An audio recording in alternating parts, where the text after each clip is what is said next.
Kita harus tahu kemampuan anak kita tanpa membandingkan dengan teman sebayanya atau siblingnya. Kita bandingkan dia dengan dirinya dulu dan sekarang.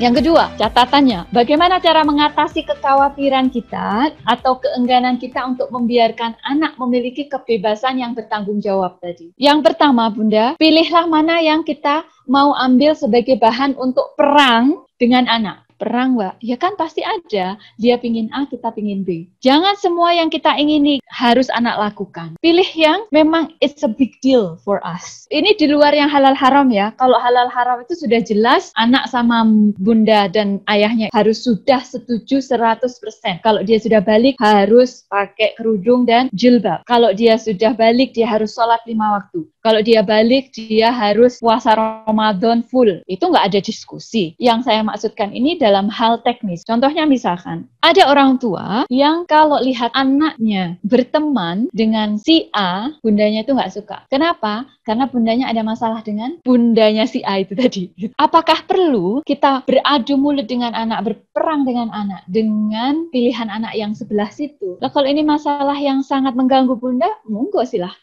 Kita bisa mengatakan kepada anak, jangan pernah kamu main sama si A, karena bundanya itu nggak baik, dia akan ngajari anaknya ini dan kamu akan terpengaruh. Itu boleh, kalau memang kita mau memilih perangnya di sisi itu. Kalau anak nggak dengerin ya kita harus kasih konsekuensi. Jangan semuanya pakai baju kuning, bundanya nggak suka. Jangan pakai yang itu, mau nggak suka. Pakai sandal. Kok pakai sandal sih, pakai sepatu?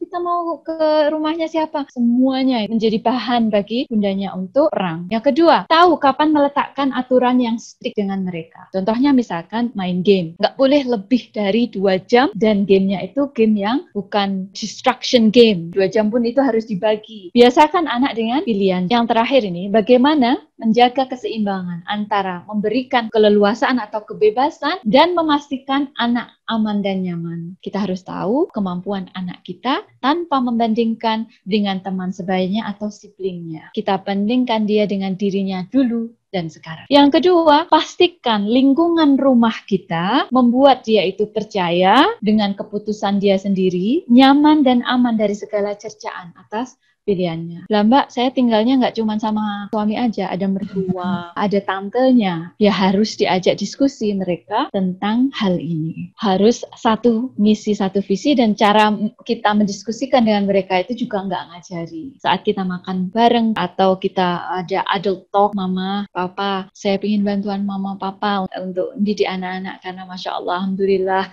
saya itu beruntung banget punya mama, papa yang kayak gini.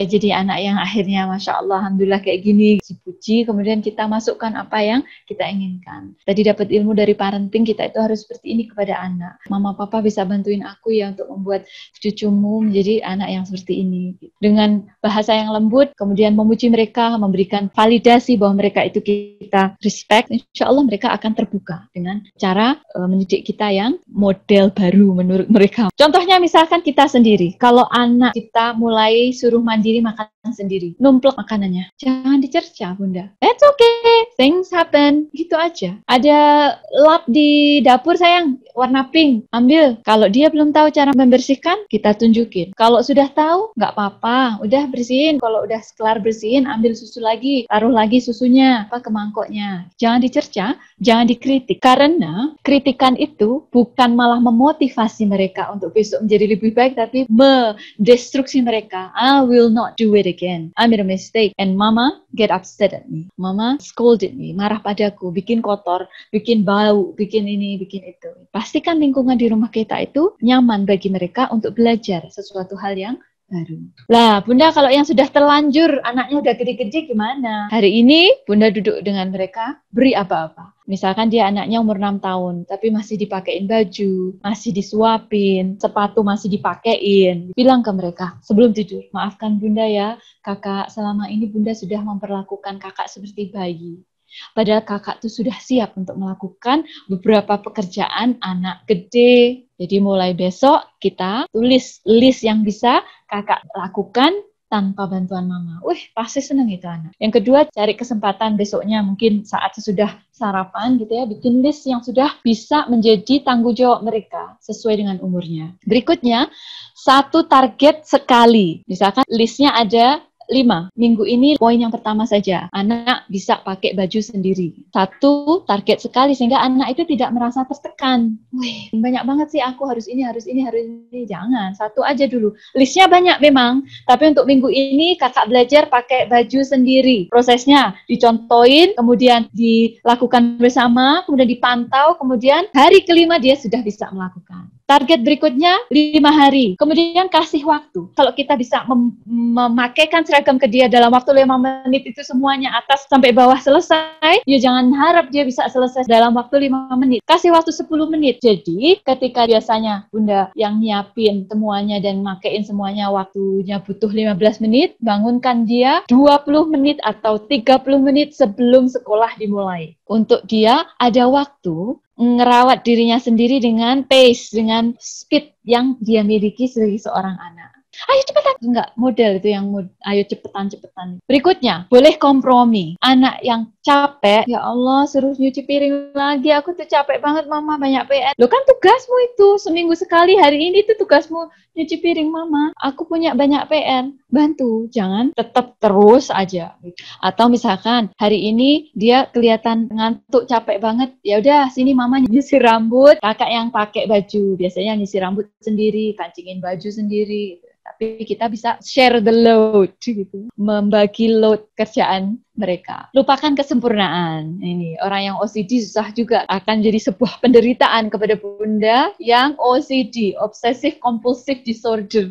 Jangan harapkan kesempurnaan, ya. Kenapa? Karena itu mustahil. Karena mereka dalam proses belajar. Kita saja yang dalam proses belajar juga nggak akan bisa sempurna. Kenapa kita harus memaksa mereka menjadi sempurna? Kalau bersihin meja, ngelap meja itu, Bu Yu dari pojok sana sampai pojok sana, setiap kali kok mesti ada yang kurang. Nggak sempurna belas. Jangan. Tunjukkan, lakukan bersama, pantau, kemudian biarkan mereka melakukan. Sudah. Puji. Ini sebuah kata-kata yang memberikan dorongan motivasi. Sederhana tapi sangat mengena ya. Misalkan dia pakai sandal, anak umur masih 3 tahun, sandalnya kebalik. Biarkan, puji dengan, Masya Allah, kakak tidak bisa pakai sandal sendiri. Padahal yang kiri di kanan, yang kanan di kiri. Lama-lama dia akan saat jalan kok gak enak banget ya. Ketuker kali kak, coba dipindah. Oh iya mama, lain kali pasti kakak bener tuh makainya. Kan tahu kalau yang kanan tuh kayak gimana, yang kiri kayak gimana. Puji mereka. Berikutnya, pikirkan waktunya. Saat kita mau mengenalkan satu kemandirian kepada anak, jangan sampai saat anak itu sedang stres, sakit, baru pindahan gitu. Itu bukan waktu yang tepat untuk mengenalkan tanggung jawab yang baru. Dan jika mereka ingin dibantu, bantu. Saat mereka lagi stres, sudah tahu tanggung jawab dia, tapi dia dalam kondisi stres, sakit, atau juga dalam kondisi misalkan baru pindahan, ya bantulah mereka. Tanggung jawab yang mereka punya itu kita ringankan. Santai. Jadi Bunda itu yang santai, jangan paneng terus gitu ya. Sehingga ketika susu tumpah atau rumah berantakan, kita tunggu mereka melakukan. At least rasa, aku bisa sendiri. Itu lebih akan membuat kita suka daripada mereka nggak tahu apa-apa cara bersihin mainan, atau makan sendiri, atau ngelap meja. Saat mereka merasa bangga, I can do this by myself. Itu adalah sebuah pernyataan yang sangat berharga. Berarti kita sudah berhasil mendidik mereka dalam satu hal. Dia bisa pipis sendiri, atau dia bisa makan sendiri, dan beri reward. Mainkan semua positive thinking tentang diri kita itu, sehingga kita tetap santai dan bahagia. Mungkin itu. Terima kasih. Assalamualaikum warahmatullahi wabarakatuh.